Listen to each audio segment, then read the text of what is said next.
Hey, everybody, and welcome to another episode of the Be a Boss Coaching Podcast. My name is Beatriz. I'm an entrepreneur and business coach. I am the founder of Be a Boss Coaching. And in this episode, I want to talk about the three types of business investments that I would recommend for someone who is just starting out, for someone who is just thinking about where to start with their business, where to invest, because investing in your business is a big decision. And I have made an investment in my business in the very beginning that I don't fully, not that I fully regret it. But I wish I would have been smarter with that investment, and I wish I would have put it somewhere else. So, with this is where I think I would have put my business investment in. And especially if you're like thinking about, thousands of dollars of investments in your business, here's where I would suggest putting those initial investments in, and why I believe that these are where to begin with, right? As a business coach, as an entrepreneur coach, I call myself a business coach and entrepreneur coach because I help business owners, I coach business owners, but my expertise lies in mostly coaching to clarity, coaching you in being able to uncover some of the mind blocks that you might be having around your business. And today, I'm not going to focus too much on mindset or clarity or ways that you can motivate yourself. I talk a lot about internal struggles, but I think this is a very concrete episode where I'm going to focus on the types of investments that I would suggest if you're just starting out. It's very direct, and it's more of a consulting episode because it is a lesson that I have learned. And as I'm seeing a lot of challenges that come up for new entrepreneurs and business owners, a lot of it is around financing and finances and capital. And if you are thinking about those areas of your business, here are the three buckets that I would invest in initially in my business. And after you do that is where you'll be able to receive data and see how things worked out rather than investing in something that you might not be ready for. I quite honestly, again, as a business coach and entrepreneur coach, I will always have your best interest in mind. So if you are investing in a business coach or entrepreneur coach, I want you to be ready for it. I want you to have done some work. I want you to have taken some action so that you have data to work with, so that you have experience to work with your coach, and that you've have understood some of the decision making that you've done and why you went that decision and why did you do that route. And that way you can optimize your relationship and your investment in a coach if you ever decide to go that route, if you ever feel like that's a route for you. So let me tell you the three areas where I think you should invest in first. Number one is investing in your product or service. You cannot have a business without your product, right? Without the product that you want to sell or without a service that you want to deliver. And first, you have to figure that out. Figure out what product, what service you want to sell. Maybe it's both, but I would start with one, especially if you're having a hard time thinking of an idea or thinking of what you would like to provide to your customers. I had a really hard time with this. I was all over the place. Eventually, I landed on coaching because, as a social worker, case manager, experience and background, that was naturally what I felt I was good at. And that's what I decided to do. So, coaching is what I sell, right? But I wish that I would have then looked at the building out of a coaching program, for example, or the building out of figuring out the systems that I need to have in place in order to deliver my coaching service. So the things that I needed as a coach was not much, right? If especially I decided to do this during the pandemic, and during that time nobody was meeting in person. Business coaching was sort of trying to figure out a way to do this online, right? Obviously we figured out that virtual is a very powerful tool to still connect with people, and that was my entryway into coaching. Is a lot of it was through virtual connections with people. And if I needed to deliver my coaching service, I needed a program to deliver it through, right? I use Google Meet. So, what does it cost me to invest in a Google Meet or a Zoom account, for example? Most people use Zoom. That's the platform or software that most people are aware of and are familiar with. And I use Google Meet for my coaching services. So, if I need at minimum a Zoom account or a Google Meet account, then I'm going to look into how much the pricing is for that particular software. If you're building out a product, let's say you're selling candles, you need to figure out how much it costs you to make your candle. How much does each element of your candle cost, right? So looking into investing into the wholesale supplies of your candle jar and the wicker and the wax, all of those things, right? So looking into the building of your product or your service. Maybe you cut hair, that's a service based business. Maybe you need a chair at a studio, investing in that chair. Maybe you look at your own studio or your own barbershop or your own space. Okay. So that would be number one. If it's building out the product. So what do you need to build it out, and what is all of that going to cost initially, right? So looking at that. So that's bucket number one. Bucket number two is the delivery of your service or the delivery of your product. So how are you going to get the product into your customers' hands? Are you going to ship it? Are they going to come into a store and buy it personally? Are you going to yeah, I guess those are the only two.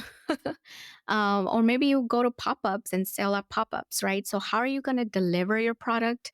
And if you're a service-based business, what are the systems that you need in place to be able to deliver your service?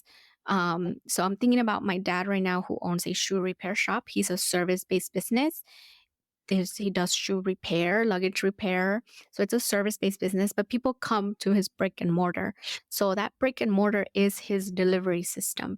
That's where he has his materials, his all of his tools, his equipment, all of his everything he runs through that shop, right? So if you need a physical space to deliver to deliver your system, looking into what would be the investment for that space.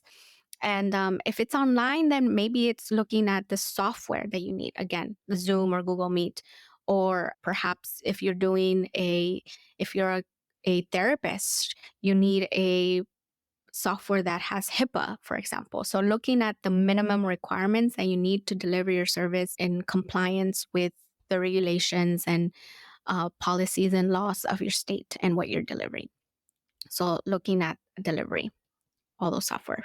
And then bucket number three to invest in is awareness. How do you want to make people aware of your business? Essentially it is marketing, right? But marketing encompasses a whole plethora of channels and ways that you can let people know of your business.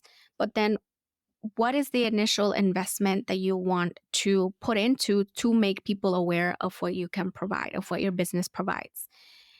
It could be something as simple as business cards, right? Maybe you're very skilled at networking and talking with people and making relationships and making connections. If that's something that you're really good at, lean into it and make those business cards, invest in those business cards so that when you do go to conferences and networking events, you have something that you can provide to people to remember you by. invest in conferences, invest in networking events. There are free ones, but there are ones that are a couple $100 that maybe last 2 days, where you sit on panels or you sit and do workshops, and you connect with people. And when you invest in networking events, sometimes you realize that the people that are there who have also invested in themselves, those are the people that you want to be around in. Those are the people you want to make connections with, right? There's a different energy when you go to an event where it's free and people are there. But when you know people have invested in themselves to go to this event, to be around other people who have invested in themselves, that can really help you along the way. So, investing in awareness. So that could look like again, just networking and going out to different conferences and giving people your business card. And you could invest in perhaps a podcast, creating a podcast, right? That's creating awareness. You're putting out information out, but that requires that you invest in equipment, that you invest in software, that you invest perhaps in an editor if you're not good at editing. So all of these things you want to think about in terms of your skills and your abilities, so that you know where to invest your initial time and energy, time and money in. Because in the beginning, it's really about gaining that traction, gaining those first few customers and clients, and doing it as resourceful as possible with what you have. So know that you can figure it out, and that these are the top three things to think about if you're just starting out and you're thinking about where to invest. Is the building of your product or service, the delivery of your product or service, and the awareness of your product or service. How are you going to make people aware? And again, awareness doesn't mean, or it doesn't equal to marketing. It just means that you are investing in a particular channel that's going to help people learn about you and know about you and what you do and what your product is and what your service delivers. Okay? So it could be as simple as networking. Of course, you can I would suggest trying not to invest in heavy marketing in the beginning, just because you want to get your feet wet with that aspect first. Marketing can be tough, but understand the different ways that you can market yourself, and it doesn't have to be a whole radio or TV ad. It can be you going out and meeting people. It could be you hosting a webinar. So if you already invested in a Zoom so that you can deliver your service virtually, perhaps do webinars, so that you free webinars so that people can come to your webinar and learn about you and what you do and how you approach your work. And you're basically killing two birds with one stone. Is that the saying? I don't know if that's the saying. I can't remember. But you're using the same tools to not just deliver your service, but to build awareness and create awareness. And you want to be resourceful as possible and be able to figure things out along the way and do it. I'm not saying do it on your own in terms of like isolate yourself and don't talk to anybody. Seek out community for sure. But I would say try things on your own first. When you're taking action, when you're investing in something, when you're taking a risk, do it where you trust yourself first. And then, if you still feel like you need a business coach or an entrepreneur coach or any sort of coach that can help guide you, at least you have the data and experience to let them know how and why you've made those decisions. And then you can have a better sense of what you need support in, rather than like, I need support in everything, I don't know where to focus, which actually makes it a little bit harder for your coach to really hone in on something if you haven't tried things yourself first, right? So, as a business coach myself, as an entrepreneur coach myself, I want my clients to feel confident in their ability to figure things out and to do it on their own, so that they can flex that muscle of problem solving. And then we can come back and brainstorm together and figure things out together with enough data points and action, so that we have enough experience and information to reflect on and then to tweak along the way. So I want you to do that. So especially if you're in the beginning of your entrepreneurship journey and you're like, you know what, I have a full-time job right now. I can fund my own business right now.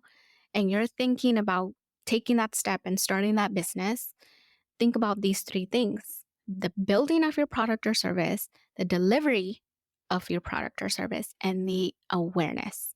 And all of that is hopefully going to build together so that you can receive your first few clients and then figure out where can you invest your next big investment in as you grow, as you've taken action. So that's what I would recommend.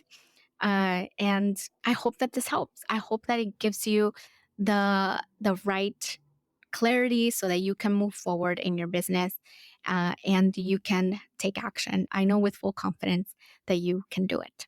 All right, amiga, thank you so much for being here, for listening. If you have any questions about any of what we talked about today, I'd love to hear from you. You can come on over to my social media on Instagram and DM me. I'm at Be a Boss Coaching, all one word. Come on over to our website. It's beabosscoaching.com so you can learn more about me, our offers, listen to other podcasts and listen to other episodes. And I also have a blog, but I would definitely recommend to join my newsletter so that you can get the weekly tips and episodes and everything that's going on. And you can learn first from me what exclusive discounts or email list content we have in store for you. Because sometimes I have content just for my email list. So I'm trying that out, and it's something that I'm really excited to keep doing. All right. Have a wonderful rest of your day. You got this. And I will see you in the next episode.